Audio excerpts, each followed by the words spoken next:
माँ सरस्वती को नमन। मैं पूर्णिमा शर्मा MGTS धौलपुर से। आज हम कक्षा 8 के प्रथम पाठ का अध्ययन करेंगे। इस पाठ का प्रथम श्लोक हम पहले वीडियो में पढ़ चुके हैं। उसमें अगर आप लोग को कोई प्रॉब्लम आती है, कुछ समझ में नहीं आता है, तो आप मैसेज करके मुझे उससे पुनः पूछ सकते हैं। तो आइए हम आज अध्ययन करते हैं सुभाषितानि पाठ के द्वितीय श्लोक का। इस श्लोक का पहले हम वाचन करेंगे सस्वर, लयबद्ध और संगीतमय तरीके से। जैसा कि मैंने पिछली वीडियो में बताया था कि जब हम किसी पद्य या श्लोक का वाचन करते हैं तो उसको हम लयबद्ध और संगीतमय तरीके से करते हैं, क्योंकि ऐसा करने से वो हमारे लिए सरल, सहज और रुचिकर हो जाता है।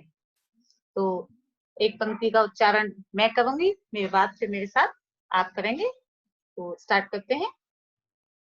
साहित्य संगीत कला विहीनः साक्षात् पशुः पुच्छ विषाणहीनः। अब आप करें। साहित्य संगीत कला विहीनः साक्षात् पशुः पुच्छ विषाणहीनः। तृणं न खादन्नपि जीवमानः तद्भागधेयं परमं पशूनाम्। पुनः आप करें मेरे साथ। तृणं न खादन्नपि जीवमानः तद्भागधेयं परमं पशूनाम्। किसी भी श्लोक या पद्य का जब हम सरलार्थ या हिंदी अर्थ करते हैं तो पहले हमें उसको गद्य की तरह उसका अन्वय करना होता है। तो यहाँ देखिए, यहाँ नीचे इसमें ये अन्वय लिखा हुआ है, तो पहले हम इसका अन्वय करेंगे। साहित्य संगीत कला विहीन, इसमें 4 शब्दों को मिला करके एक शब्द बना हुआ है, ये मिश्रित शब्द है। इसके बाद देखिए नरः साक्षात् पुच्छ, इसको हम अलग अलग करके भी लिख सकते थे, लेकिन ये साथ में ही यहाँ लिखा हुआ है। नरः पशु साक्षात् पशु पुच्छ विषाणहीनः पशुः तृणं न खादन् अपि जीवमानः अस्ति तत् पशूनां परमं भागधेयम्। इन्हीं शब्दों के अब यहाँ अर्थ लिखे हुए हैं। देखिए, विहीनः रहित, साक्षात वास्तव में, प्रत्यक्ष, पुच्छ विषाणहीनः पूंछ, पुच्छ मतलब पूंछ, और विषाण सींग, हीनः से रहित। तृणम घास फूस, खादन्नपि, खादन धन अपि, खाद धातु है, और अपि भी मतलब भी, खाते हुए भी। जीवमानः जीवित रहता है। भागधेयम भाग्य, परमम परम या बड़ा। अब इसका हिंदी सरलार्थ देखिए। साहित्य संगीत व कला कौशल से हीन व्यक्ति वास्तव में पूंछ तथा सींग से रहित पशु है, जो घास ना खाता हुआ भी पशु की भांति ही जीवित है। अर्थात वो घास तो नहीं खाता है, परंतु वो है पशु के समान ही। वह तो उन असभ्य पशु समान मनुष्यों अर्थात पशुओं के समान जो साहित्य संगीत और कला से विहीन मनुष्य हैं, ये इनका परम सौभाग्य है कि वो घास फूस ना खाकर स्वादिष्ट व्यंजन खाते हैं। अर्थात वो हैं तो पशु के समान, लेकिन फिर भी क्योंकि उन्होंने मनुष्य योनि में जन्म लिया है, वो घास फूस ना खा करके स्वादिष्ट व्यंजन खाते हैं। एक पशु का जीवन कैसा होता है, आप लोगों ने अपने सामान्य व्यवहारिक जीवन में देखा होगा पशुओं को। पशु कोई कार्य नहीं करते हैं, वो सिर्फ सोते हैं, जागते हैं, खाते हैं, इधर उधर घूमते हैं। कोई भी कार्य वो ऐसा नहीं करते हैं जिससे कि समाज को, परिवार को, या उनका परिवार हो, या फिर वो समाज के लिए कोई भी ऐसा काम करें जो समाज में काम आए। इसी प्रकार पशु होते हैं, वो भी कुछ ऐसा नहीं करते हैं। क्यों? जो मनुष्य ऐसा नहीं कर पाते हैं, वो ऐसा इसलिए नहीं कर पाते हैं कि उन्हें कोई भी व्यावहारिक ज्ञान नहीं होता है। ना उन्हें साहित्य की जानकारी होती है, न संगीत की होती है, और ना ही वो किसी कला कौशल में निपुण होते हैं। ना वो पढ़ते हैं, विद्या प्राप्त भी नहीं करते हैं, इसलिए वो पशु के समान जीवन जीते हैं। साहित्य, इसका भाव यह है कि साहित्य में अभिरुचि, संगीत आदि कलाओं में कौशल से ही मनुष्य मनुष्य बनता है। अर्थात जिस मनुष्य को किसी साहित्य में, संगीत में, किसी कला में रुचि नहीं है, वो उसमें पारंगत नहीं है, तो वो मनुष्य नहीं है। वो तो पशु जैसा ही जीवन जीता है। तो ये हमारा श्लोक यहाँ हो जाता है। आशा है आपको समझ में आ गया होगा। आगे बढ़ते हैं तीसरे श्लोक की तरफ हम। देखिए, लुब्धस्य नश्यति यशः पिशुनस्य मैत्री नष्ट क्रियस्य कुलमर्परस्य धर्मः विद्याफलं व्यसनिनः कृपणस्य सौख्यं राज्यं प्रमत्त सचिवस्य नराधिपस्य। इसी तरह आप भी इसका वाचन करेंगे। एक बार फिर से करते हैं। लुब्धस्य नश्यति यशः पिशुनस्य मैत्री नष्ट क्रियस्य कुलम् अर्थपरस्य धर्मः विद्याफलं व्यसनिनः कृपणस्य सौख्यं राज्यं प्रमत्त सचिवस्य नराधिपस्य। अब इसका अन्वय। लुब्धस्य यशः पिशुनस्य मैत्री नष्टक्रियस्य कुलम् अर्थपरस्य धर्मः व्यसनिनः विद्याफलं कृपणस्य सौख्यं प्रमत्त सचिवस्य नराधिपस्य राज्यं नश्यति। अब इसके शब्दार्थ हैं, आगे देखिए। लुब्धस्य लालची व्यक्ति का, पिशुनस्य चुगलखोर का, मैत्री मित्रता, नष्ट क्रियस्य जिसकी क्रिया नष्ट हो गई है उसका, अर्थात अकर्मशील व्यक्ति का, अर्थपरस्य अर्थपरायण व्यक्ति का, अर्थात धन को अधिक महत्व देने वाले का, व्यसनिनः बुरी आदतों वालों का, विद्याफलम विद्या का फल, कपड़स्य कंजूस का, सौख्यम सुख, प्रमत्त सचिवस्य प्रमत्त कर्तव्य से परांगमुख, अपने कर्तव्य से विमुख होने वाले मंत्री वाले राजा का, नराधिपस्य राजा का, नश्यति नष्ट हो जाता है। इसको सरल आप देखेंगे कि लुब्धस्य मतलब लालची व्यक्ति का, यश चुगलखोर की दोस्ती, कर्महीन का कुल, अर्थ अर्थात धन को अधिक महत्व देने वाले का धर्म अर्थात धर्मपरायणता। जो व्यक्ति धन को अधिक महत्व देते हैं वो धार्मिक कार्य और धर्म के प्रति अपने जो भाव हैं उनको अच्छी तरह से प्रकट नहीं कर सकते, धर्म के मार्ग पर नहीं चल सकते।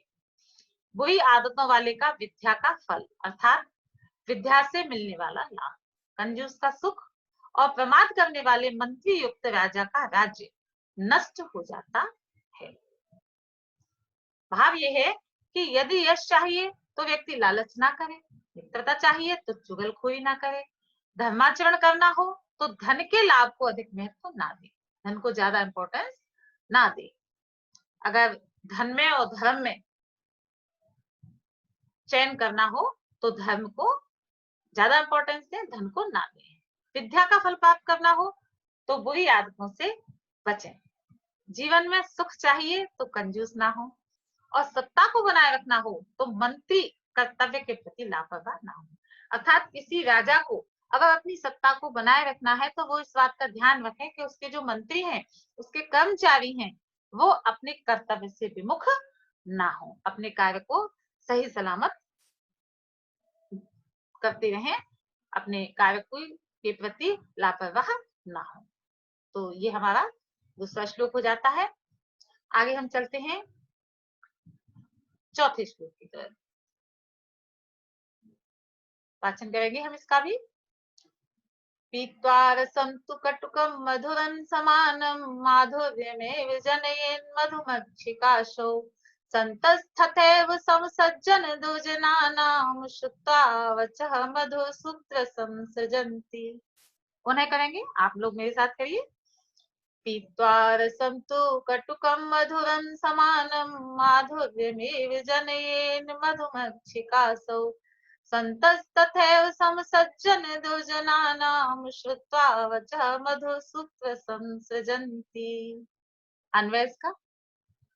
असौ मधुमक्षिका कटुकं मधुरं वा रसं समानं पीत्वा माधुर्यम् एव जनयेत् तथैव सन्तः सम सज्जन दुर्जनानां वचः श्रुत्वा मधुसूत्रसं सृजन्ति।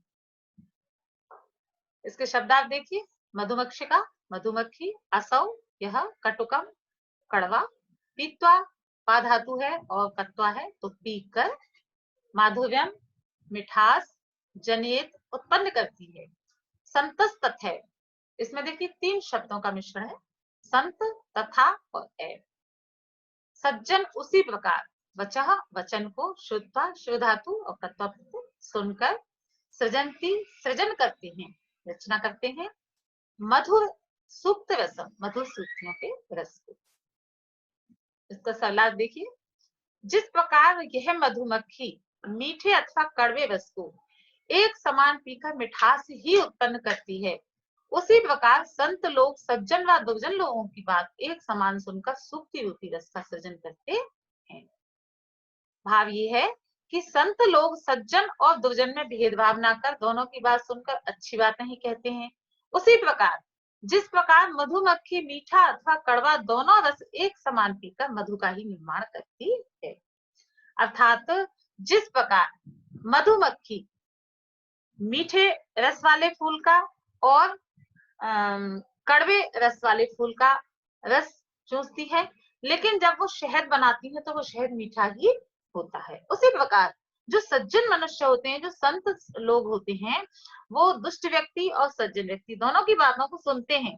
एक व्यक्ति अच्छी बात करता है, एक खराब करता है, लेकिन दोनों की बातों को सुनकर उनका निचोड़ निकाल करके, उनका पूरा मंथन करके फिर वो उसमें से उनकी अच्छी बातों को ही निकालते हैं।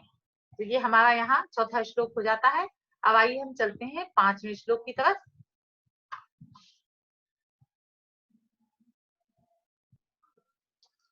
हाँ, तो हम यहाँ 5वें श्लोक की तरफ आ गए हैं।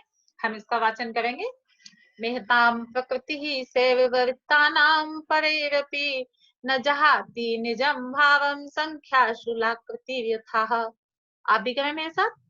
मेहताम प्रकृति सेववर्दितानाम परेरपि न जहाति निजम भावम संख्या शूलाकृति यथाः। इसका अन्वय, मेहताम प्रकृति परेहि वर्धितानाम अपि सा एव यथा संख्याशु लाकृति निजम भावम न जहाति।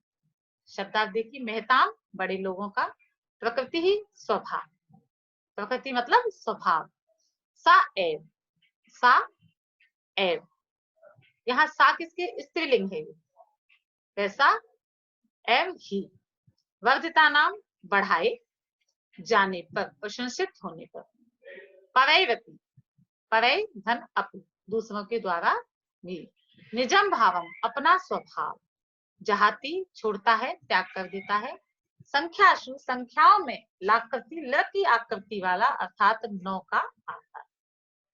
सलाह यह है कि दूसरों के द्वारा प्रशंसा पाने पर भी महापुरुषों का स्वभाव वैसा ही रहता है, अर्थात बदलता नहीं है। उसी प्रकार जिस प्रकार संख्याओं में 9 संख्या का आकार अपनी मौलिकता का त्याग नहीं करता है। अर्थात भाव ये है कि प्रशंसा पाने पर भी महापुरुष अपना सरल और विनम्र स्वभाव नहीं छोड़ते हैं। जो महापुरुष होते हैं उनकी, चाहे उनकी आप कितनी भी प्रशंसा कीजिए, लेकिन फिर भी वो कभी भी अपना ऊपर घमंड नहीं करते हैं, अपने स्वभाव को बदलते नहीं। ये नहीं है कि आज हमें प्रशंसा मिल गई तो हम ये समझने लग जाए कि हम बहुत ही इंटेलिजेंट हो गए हैं और हम दूसरे लोगों को अपने से छोटा या अपने से तुच्छ मानने लगे। ऐसा हमें नहीं करना चाहिए। हमें अपने स्वभाव को प्रशंसा पाने पर भी वैसा ही रखना चाहिए जैसा कि पहले ही था। अपना स्वभाव हमें विनम्र रखना चाहिए। तो ये हमारी वीडियो यहाँ पर समाप्त हो गई है। अब आप इस वीडियो को देख करके इसको सब्सक्राइब करें, लाइक करें और आगे शेयर करें।